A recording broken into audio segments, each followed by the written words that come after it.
Hey everyone, this is Ricky Martin and it's the Recruiter Ricky How to Get Hired podcast. I'm with a very special guest. I think I say most people are a special guest, but this particular person has had a key part in my career today, helping me to set up HRS, which is why I'm here today.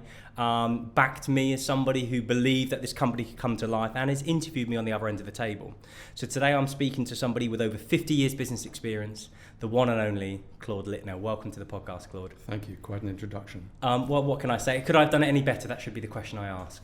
In terms of the introduction, no. Yes. In terms of your interview, all those years ago, probably. And I'm not. Well, actually, I wasn't intending to come on to that, but maybe we will later.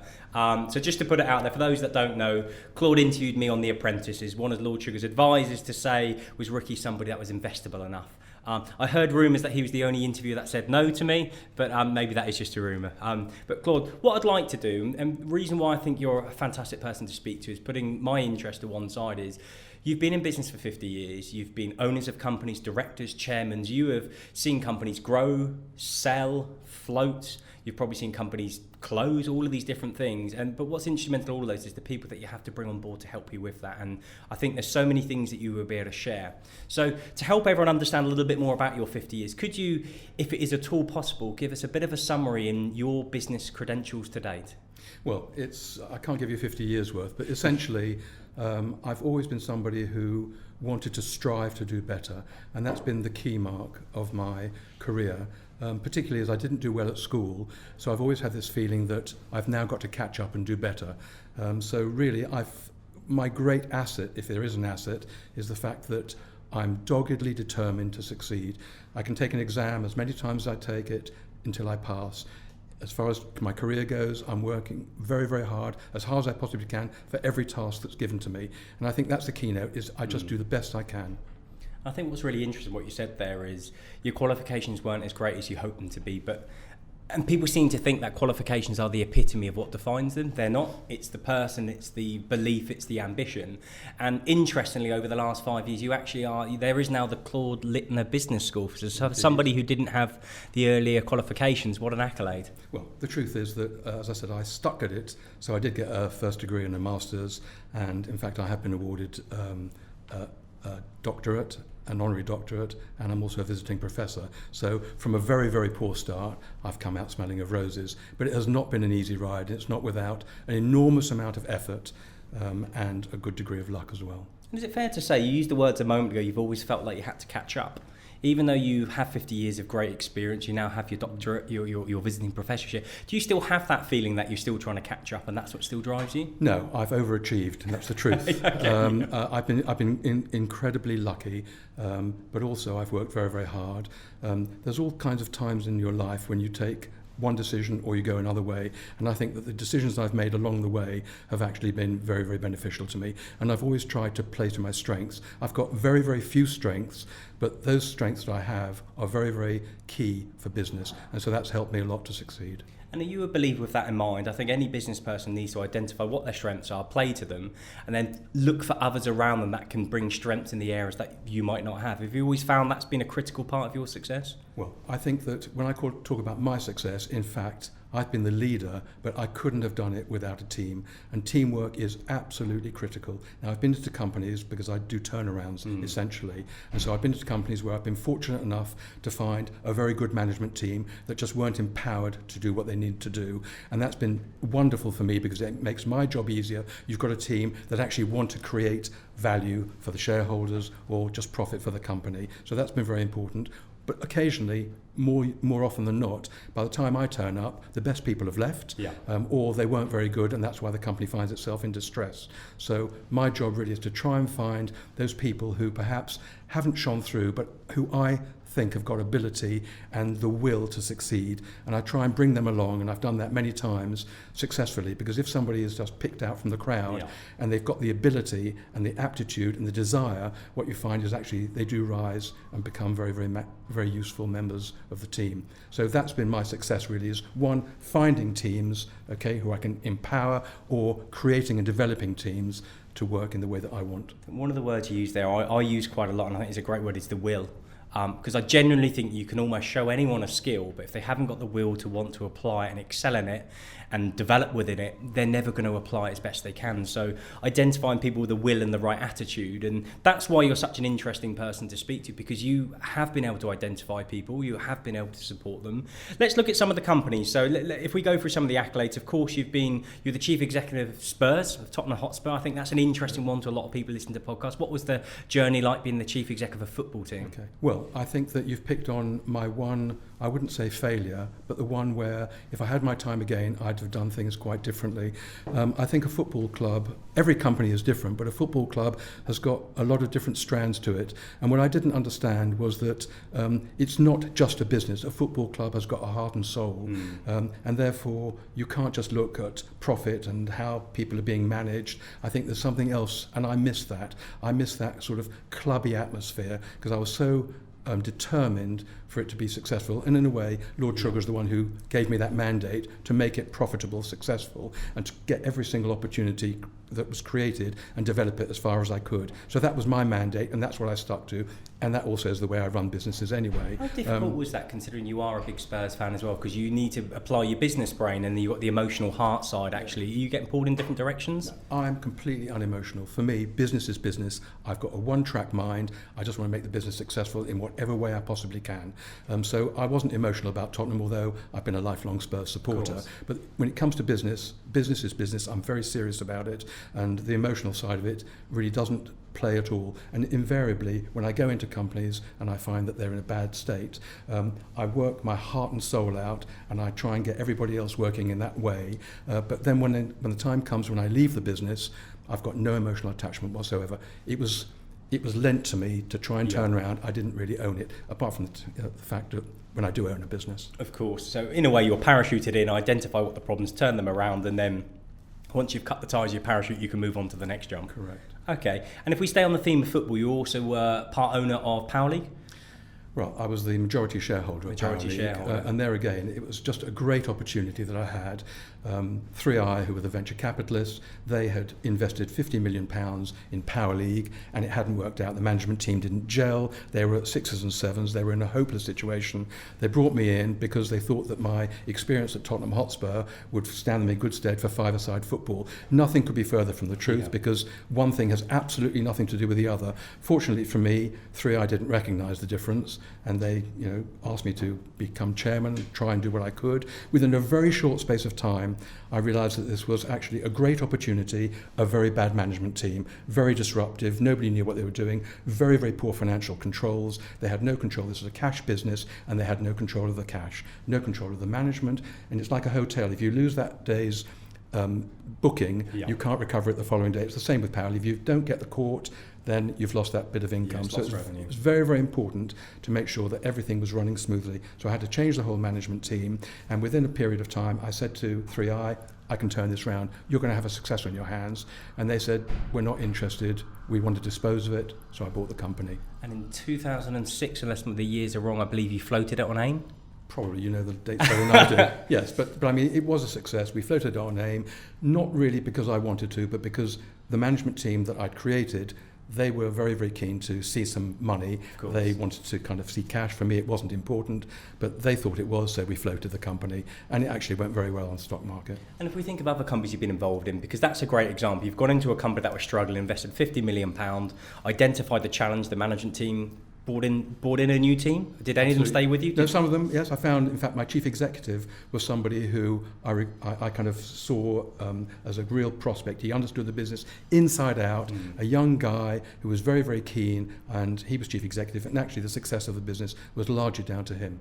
Although I took all the credit, of course. Of course, absolutely, and that's why we're talking about that today. And if we think of the other companies, if you think of Amstrad, Vigeland, some of the other businesses that have been Lord Sugar's been a chairman of, you've been involved in all of them. You guys have clearly a very strong relationship. Tell me a little bit about those companies and how it's operating. Let me just tell you about the relationship.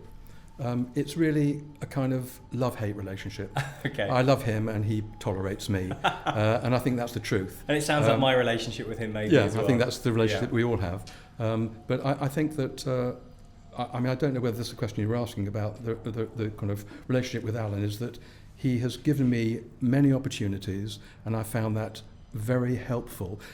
He's left me to run the business, and that's something that I think is also important. So he's entrusted me with these companies to try and turn them around, to try and make them better.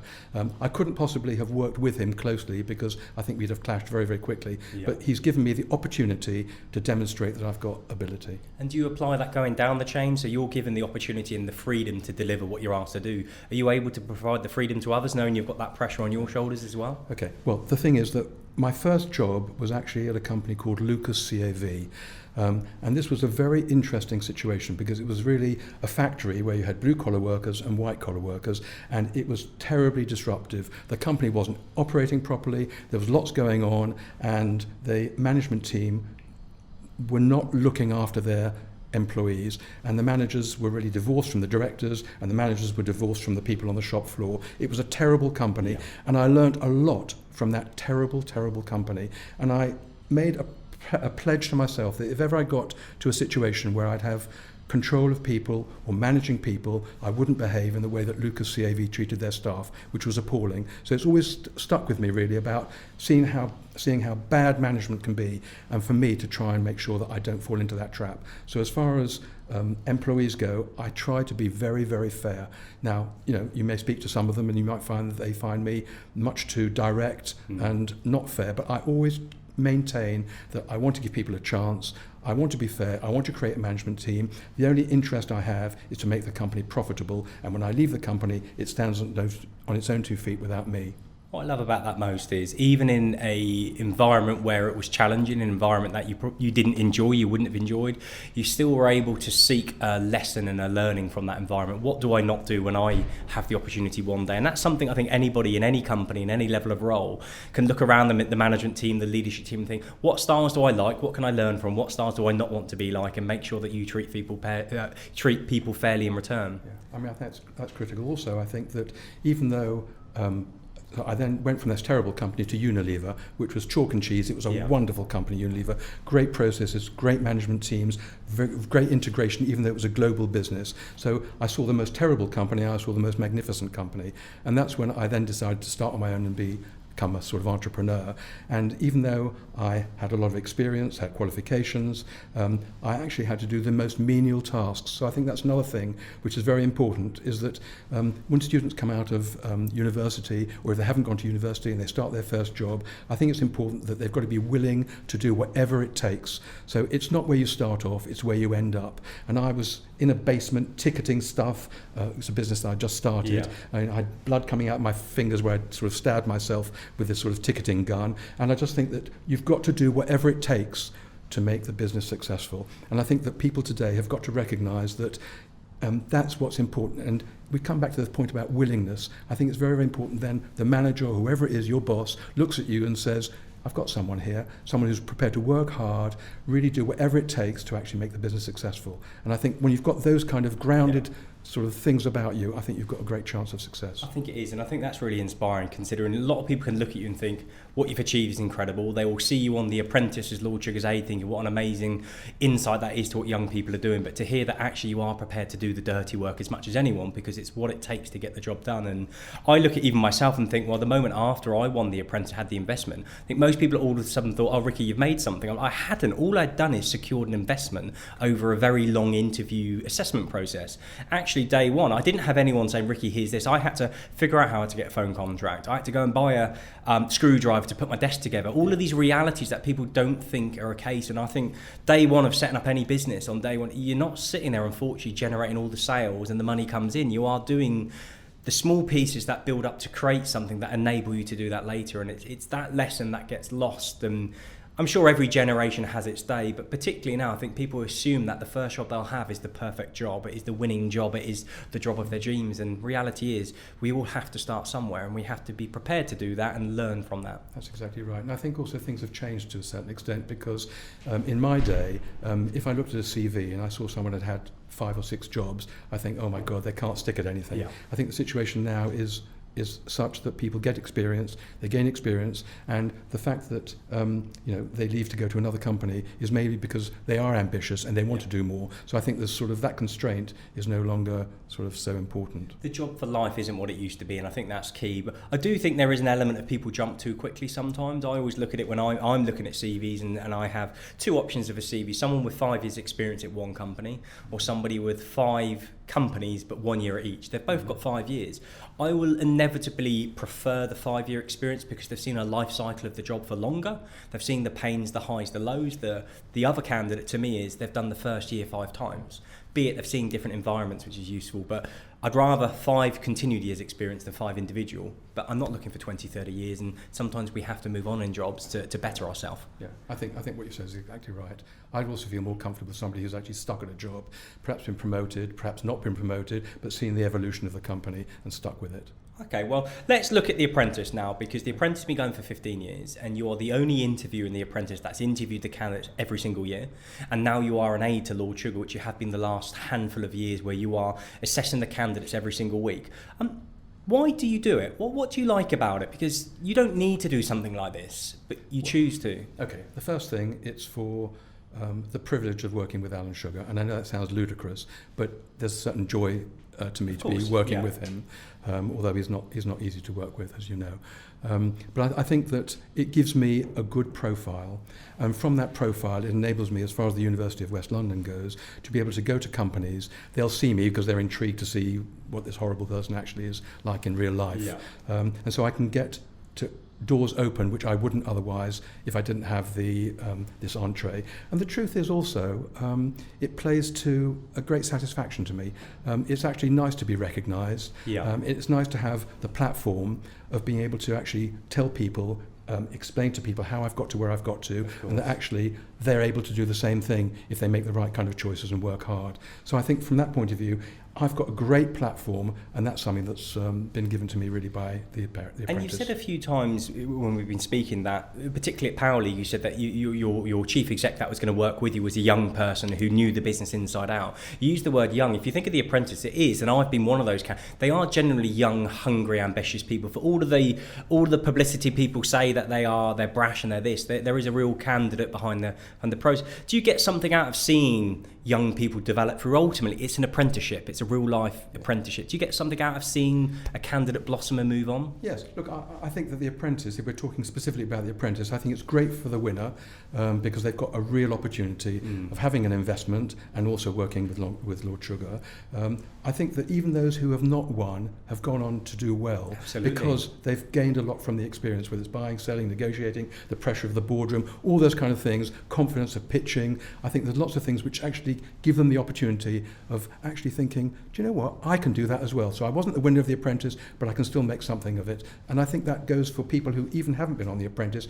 Just going for an interview, if you get the chance of going for an interview, even if you don't get the job, you've learned something about that interview process. So I think that all these experiences go to make you the person you end up. I think that's the word that I like the most there, is experiences. I think we have to experience different things to understand what we like, what we don't like, and better ourselves. And you're absolutely right. Sometimes going to an interview and not getting the job is the best thing, because you can be redirected to a better job, or you can learn through the process of how you could have equipped yourself better. And forget the TV of The Apprentice. I saw it as a learning experience. I saw it as an opportunity. I was a recruiter who had a science background and had the USP of being a wrestler outside of that, which probably made it more interesting. But I actually learned how to product design. I wouldn't have done that otherwise. I was having to sell condiments on the streets. Okay, I've sold papers on the streets, but not condiments. It was a real opportunity for me to open my eyes that actually the world is a lot bigger than just recruitment and science, which is what I do today.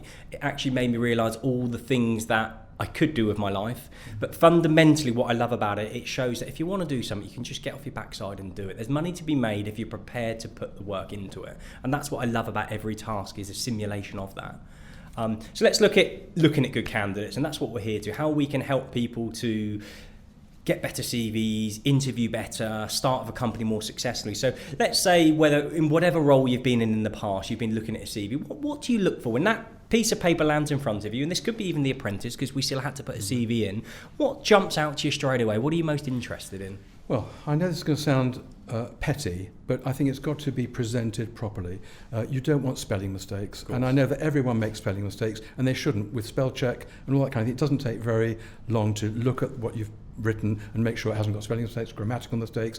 You don't want to bore me rigid by giving me 20 pages of the fact that you once did something for one day and you make a big thing of it. So I think there's a whole host of things. You've got to make sure the person's got the basic qualification or the experience for the job that you have in mind. And I think that's very important. So they've got to have some kind of basic skill, but then it's got to be presented properly. And the only way to do things really is to interview them. So you can get so much information from the CV. The CVs that just don't appeal gets thrown into the bin, and then you see a very few people, and those are the ones who are the potential candidates. So when we look at those candidates, so when they sit in front of you, again for whatever role, and we can apply this on the apprentice context as well if you like, what are you looking from the person? Because the words on the CV have just got them in the room with you, and we can throw the CV out. How do they light up the room to make you think that they're worth backing? All right. Well, there are a number of different things, and I think over the years I've got more adept at conducting interviews and picking the right people. Notwithstanding that, I still make mistakes. So I think that even the interview is not a perfect opportunity. Ideally, what I'd like to do is I'd like to wire them up to a lie detector, and when they get the question wrong, put an electric current through them. Okay. But in all truthfulness, I think that this is not a perfect science. The interviews are difficult. They're difficult for the candidate, and they're difficult for the employer as well, because the employer knows exactly the team that they're going to be put into and the requirements of the job and the expertise and qualifications. And the person who's standing in front of you wants to find those things out. So I think that many people say that within the first 8 seconds or whatever it is of somebody coming into the room, they can judge them. I don't believe that, because many people are maybe a little bit shy, a little bit reticent, a little bit nervous, and I think you've got to give the candidate the opportunity of coming out of his shell. So I think the opportunity of calming the person down, offering them a cup of coffee, it sounds all silly, but just give them a bit of time, because what you want as the employer is to pick the right person. So I think that from my point of view, if I look at you, Ricky, what struck me when I interviewed you is you've got bright eyes, you've got an intelligence about you. You make me blush. Yes, possibly. But seriously, I think it is important for somebody to have some energy and life and will about them. So you can talk to them and you can get that from them, but also if you see in their eyes a young person who's got ambition and who wants to succeed, that goes very, very far. Now, I have been conned. At Tottenham Hotspur, for example, I recruited a finance director who I thought was great. Didn't turn out to be great. So there's many people who are good at interviews and excel at interviews, but actually when they get on the job, they're not great. And that's the kind of dilemma. Somebody may not be so good at interviews, but the interview is not that important. It's how they perform on the job. And so I think it's not a perfect thing. What you've got to do as a candidate or as a prospect is you've got to kind of be yourself, because you can't not be yourself, but on your good day. Okay, and if someone was to, let's look at that example that you could have somebody who's great at the job but bad at interviewing, and you are right, that happens again and again, and I always use the term lip service. The amount of times I can interview someone and say, I'm just getting lip service, they're ticking the boxes of what they think I want to hear or what they've read somewhere, but is there a real heartbeat behind them in what I'm interested in? What advice could you give someone who maybe knows they're bad at interviews, they find it as a nervous, meaningful conversation, they struggle with it? What advice could you give them to try and get their personality out so they don't just sit in their shell, they're looking out the window? What can they do to help encourage the interviewer to engage? Okay, well, I meet a lot of young people, people who are at the business school, for example, where they lack confidence, they haven't been on too many interviews, and so naturally they are under pressure. And in a way, you can't help that. Only through going to a number of interviews can you then see that you shouldn't be doing the things that you're doing, or you realise you made some mistakes, you answer the questions incorrectly, perhaps.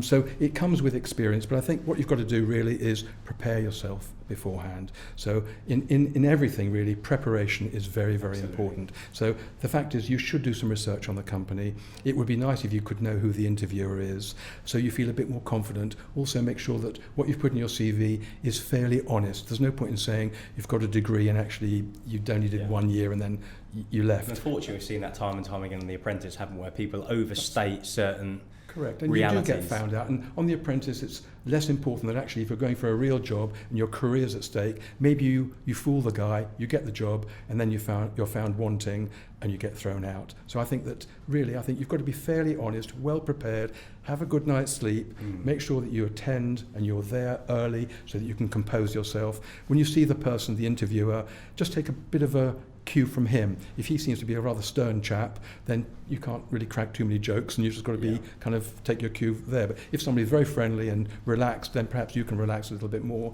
and you've got to give of yourself. You can't, if somebody asks you a question, you can't say yeah, no.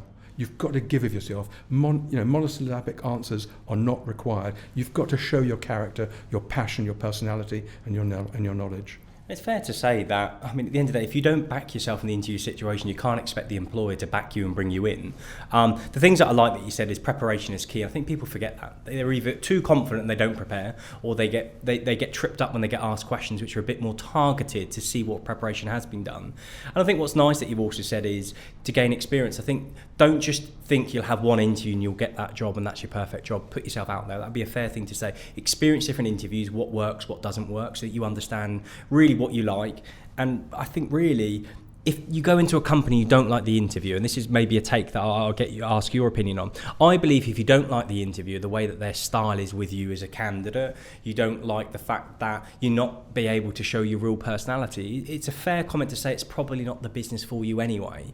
Because you don't want to just take a job for it being a job. You want to enjoy what you're doing. So if you can't get a level of engagement from the interviewer, it's fair to say you might not enjoy working there anyway. Would you agree? Well, I don't know. The thing is that it's tough out there. So if I was ever in a situation where I was lucky enough to get an interview and then had an interviewer who was just very unpleasant or just not very experienced at interviewing, I'd still think, do you know what, if I get the job, I'm going to take it, because come what may, it's not easy to get a job. I'm offered the job, I'm going to get it and see if I can actually work with my team or work as part of a team and make something of it. So I wouldn't necessarily be put off by an interviewer who just may be a bit weak or in a bad mood that day.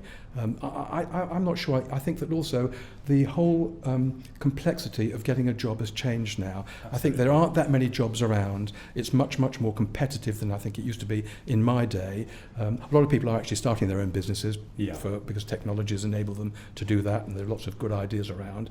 But getting a job, I just think if you can manage to get an interview, if you can get a job, particularly it's one that you've researched and you think this is the kind of job, this is the kind of company that's got the right ethos for me, then I'd grab it.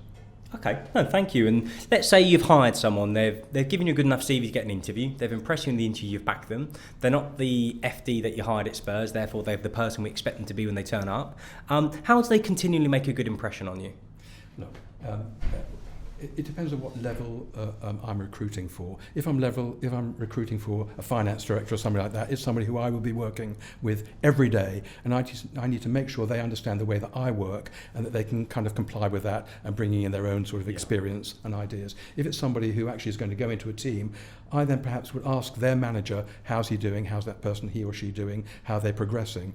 So I think it just depends. I don't get absolutely totally engaged with everybody who I recruit, but it's very, very important that the individual fits into the team, because when you have got a settled team, you bring a new person in, there's always an opportunity of disruption, of people vying for a position, or I come in and say hello Bill but I didn't say hello to Fred. There's all that kind of nonsense that goes on. So I think it's very important that the person is the kind of character who can fit into a team, who can work well and who can adapt.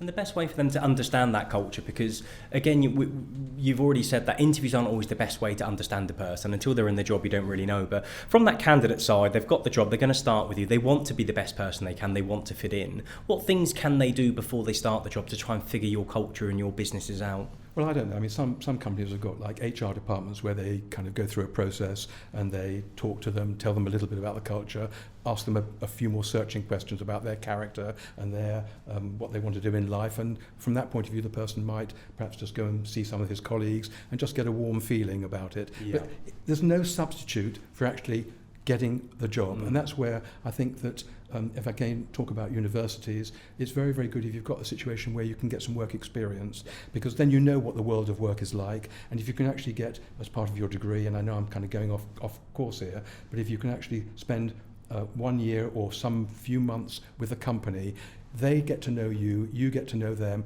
and then there's less tension when they actually offer you the job.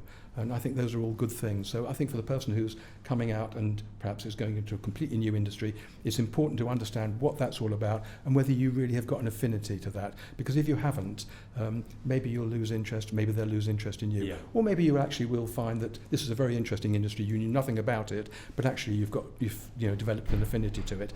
The trouble is that all these things, it's a chance, and you don't really know how it's all going to work out. With the best will in the world from the company's point of view and the employee's point of view, sometimes there's just not a good match. And do you actually, with your experience today, have you had many people turn around to you and say, look, I'm doing everything I can, it's just not working? Do you have enough employees being humble enough to say it's not working for me, Claude, I think I need to go? Or does it end up being that you identify that and therefore it's on the company's terms? Yeah, well, I think that more than likely I would identify that they're not doing the right job, they're not up to the job, they're not doing it in the way that I might require them to do it. And so really it just matters of sitting down, having an honest conversation. Are they happy? Am I happy? How can they improve themselves? What do they need to do to actually make it right? So you don't just sort of, day one say, right, you're out. I think it's very important to understand what the sort of person wants, what they're looking for, how we're failing them as a business, and also see whether you can actually put it right. And if you can't put it right, then you just have to part company amicably. No, I appreciate that. And I think all of these things are great tips and tricks for everyone who are thinking about applying to a job, who are either first to a job or very embedded in a job. But there must be, I guess, if I try and unpick your 50 years to an extent and think, what's the critical thing that you've learnt to be the best at your job every day, other than dogged determination, wanting to show energy and interest, and that you remove an element of emotion so you deliver the task? Is there one key thing that you've learnt over all these years that could be critical for somebody else? Well, I can only speak for myself, to be honest with you. And I've got, as I said originally, I've got a narrow area of expertise which I'm very good at. I've also got common sense, and that's something that you don't find. Even people who are very successful, I look at them and think, how on earth did they get to where they are? Because they just haven't got any common sense. I think also you've got to be not humble, but I think you've got to understand people. Not everyone's like me, thank God. So it takes all sorts, and I think to a certain extent you've got to be a little bit flexible with people. Not everybody is going to be great from day one. It takes time sometimes for them to learn the job. I know myself that when I was at Unilever, the first job I had at Unilever, I did not have a clue about the job. And I was very lucky to have had two guys in the office who helped me through. And once I understood the job, I then sailed away, and it was great. So I think it's a matter of everyone pulling together and trying to do the best. But inevitably, at some point in time, either the individual will decide this is not for him and he'll find another job, or you have to have that conversation where you say, you've come to the end of the road and we have to part company. And if I step this to the same question on a different way, we're talking about employees trying to go on their journey, but you noted it earlier that more and more people are being entrepreneurial, are thinking about setting up a business, and that's where I think things like the Apprentice are really good, to try and show people that there's key enterprising could be done. If somebody's thinking of setting up a business tomorrow morning, so not the employee, the business, what's the key piece of advice, whether there's one or two pieces that you could say, you're setting it up, if you don't do this, you will struggle? Well, first of all, I'd say to somebody who wants to set up a business, don't. Because it's a lonely, tough journey. I think that when people look at successful people like you, Ricky, they think, oh my God, how lucky he is. But it didn't come without a lot of hard work and problems along the way. It's not a straight line up. Absolutely. There's problems, not. It takes longer, it costs more, and it's very, very heartbreaking when things don't go right for you, but you've got to keep plugging away. So if somebody wants to start a business, really, do you really want to do it? Be prepared for some tough times ahead. Having said that, if you really want to, I think the thing is you've just got to be absolutely doggedly determined. You've got to listen to people who perhaps know more than you about the business. So take their advice, not necessarily follow it, but you've got to use your own brain. Be wary of bad advice, accept good advice. Always look for opportunities, because you're there, you're in the mix of it, and you've got to seek where you're going to go. You may start a business in recruitment, and you might find that actually after a while that's a business that's okay, but actually there's a much better opportunity somewhere else. So I think you've got to be commercial, you've got to have common sense, you've got to preserve your cash, because otherwise you can have a great business idea, you ran out of cash, you're not in business anymore. There are lots and lots of problems about running a business, particularly if you start off by yourself and you haven't got much funding. Thank you. And do you think experience before they do that? Because I'm finding again and again, I get approached by people who are about to come into recruitment, or I've spent about 6 months in recruitment saying, Ricky, I want to set up my own recruitment firm now. And I sit back and I say, okay, I appreciate the determination and the interest, but you don't really know the sector. So to set something up without having any experience, I think could be a flaw. What's your kind of take on having prior experience before you take the leap of faith? How important? Look, the more experience you've got, the less chance there is of actually making a mistake or making lots of mistakes. So there's no substitute for experience. There really isn't. Even if you've got qualifications, the fact is you've got to have experience, because that's what counts. Having said that, of course, I know that the business that I set up when I started Unilever, when I left Unilever, I had absolutely no experience at all, but I saw a business opportunity and I was learning on the job. So I think there's something to be said for somebody who's enterprising. Alan Sugar started off, didn't have experience, but he got experience through actually doing the job. So that's also fine. But I think that if I was playing safe, I'd say get more experience than 6 months, get quite a few years under your belt, make some mistakes at somebody else's cost, if you like.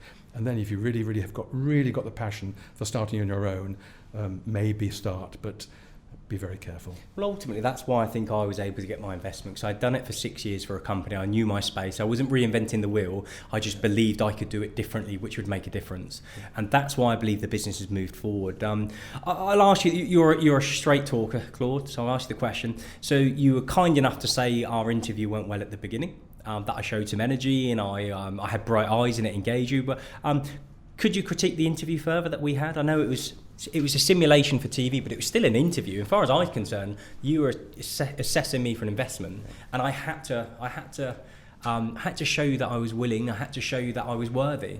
Okay. Well, in your particular case, and I remember it very clearly, Ricky, I saw your CV, and I was going to get you because you even told me that. Yes, it was awful, full of boastful bragging, self-opinionated, awful. Just awful. I couldn't wait. I said to Alan, this guy is really going to get it from me because he's just so full of himself. And then I met you, and I realised that actually there's a lot more to you than meets the eye or meets the sort of CV. So I could see right away you've got those bright eyes, you have an intelligence. I'm not just kind of giving it to you that way. It's absolutely, genuinely, I saw something in you. Now, some of the other winners, I haven't seen anything in them particularly, but with you were exceptional. I felt absolutely certain that you were going into a business that you understood, you had the expertise, you had the qualifications, you had the intelligence, and I was in no doubt that you were going to be successful, and I'm very pleased that you are.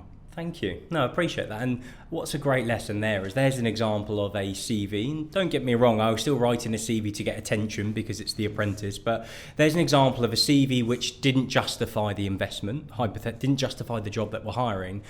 But then you've not ignored the CV, you put it to one side and focus on the person that's sat in front of you. And that's how the interview process works, I think. A CV gets you an interview, that's it. And then it's the person that gets you the job or the investment or the opportunity. That's right. Well, thank you for your vote of confidence. And it's been great to host you in the office today as well, because now you've seen 7 years on where it was me with a plan sat in front of you to actually a fully functioning business for the future. Yeah, I'm very pleased for you, very proud. I think you've done really well. And obviously, it's enabled you to have the satisfaction of running your own successful business and also providing for your family. So actually, it's a real big tick in the box. Thank you, Claude. Thank you. So what's next for you? You're still involved with The Apprentice and trying to help other people go on their journey. What's next for Claude Littner? Well, the thing is that I'm now ancient. I used to be old, I'm now ancient. I would never have said that. Yes, but I'm very happy. That's the truth. I've exceeded my expectations in terms of my ability to run businesses, to be successful, to make money, to provide for my family and my wider family. And so really I'm very comfortable with my life. Also, as you know, I was ill for a period of time, so I've got like a second life. These things are very important for me to see my children grow up, my grandchildren grow up, and so now I really do exactly what pleases me and nothing more. So I'm not going to do anything I don't want to do. I'm very involved with the University of West London. I'm involved with charities, which I'm very keen to do more with.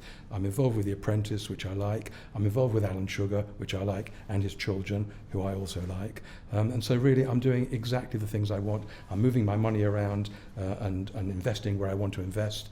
And so I've been very fortunate. I don't think that all stories from where I began end as well as it does, but I think it hasn't been without a lot of hard work, determination, and a bit of good fortune. And without going into too much detail, but there was a period where you were given 6 months to live.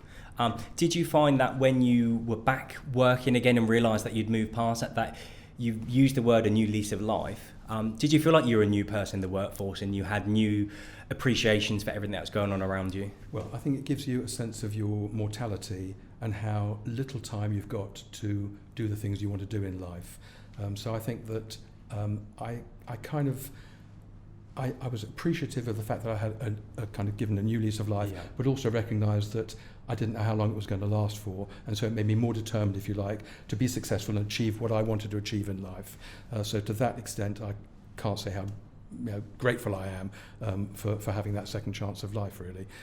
But as far as my personality, it also changed my personality in that whilst I was still aggressive in business, I think I had a bit more humanity about me, having gone through what I went through. And so I think that's carried me through the last 20 or more years since I've been cancer-free, just to be a bit more of a human being rather than just being a machine. Well, thank you for sharing, and I think people do need to, things happen in everybody's lives. I think people need to realise that the things that happen in our personal world can impact and change us in our professional world, and we need to find a way that they complement and support one another. 50 years of a business career, there's always highs, there's always lows, but what was your greatest success? Well, I have to say that my greatest success was actually marrying my wife and having my children.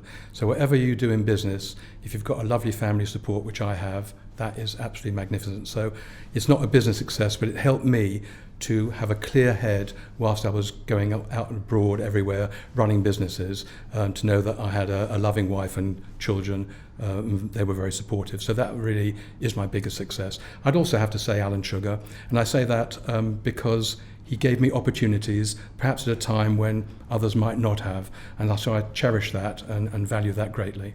What do you think he saw in you? And it's a silly question because obviously you're great at what you do, but what did he see in you at that time to give you the first shot of opportunity? Honestly, I've got absolutely no idea. I think that the first time I met him, the interview I had with him, which is documented, although he sees it quite differently, was something of a disaster. And so I thought, I've blown my opportunity.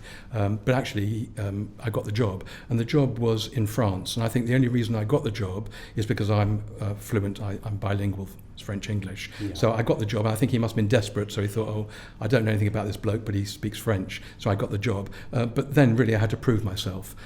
So I don't know why I got the job, and nor do I really understand why I've kind of maintained my relationship with him, other than I've worked very, very hard. I've been honest and truthful and done the best I can at every opportunity. And maybe I'm just one of a number of people who Alan has kind of trusted throughout the years. Well, I think that's undeniable. I think he absolutely trusts you, and what's great about that is you just seeked opportunities at the front end. You thought it didn't go well, you got the gig, and you've been in that gig over longer. I think people need to put themselves out there and take chances and seize opportunities, and when they get them, exactly like you said, be determined to make them work. Don't just assume now I've got it, it's going to work. You have to make it work. Absolutely right. Okay. Any final bits that you've been thinking before today that's worth sharing with everyone that can help them write a better CV, interview better, be a better employee, a better business person, a better entrepreneur? Any final pieces? Well, look, I think the thing is that I killed myself to try and be successful. I would do absolutely anything to try and be successful. And I think it's important to want to be successful, but also have a measure of responsibility. Life is not all about earning money, being successful in business. You've got family, you've got a lot of other things. So I think it's important, because life is short, to enjoy your life. So I think it's important to satisfy your ambition, but also kind of temper that with the fact that you want to enjoy life and kind of have that balance, that work-life balance, I think is quite important. No, I appreciate that, because I think that's becoming more and more important these days, and particularly people are talking about mental health, well-being, to have the right balance of yourself. I think really helps you in the workplace. Well, Claude, thank you very much for your time. It's been incredible. It's been a real pleasure to sit down with you and not be interrogated during my interview, although I still am on edge, sat opposite you, Claude. So thank you for everything today. Thank you for the podcast, and we're going to go and do our quick fire session in a moment. All the best. Thank you. Thank you.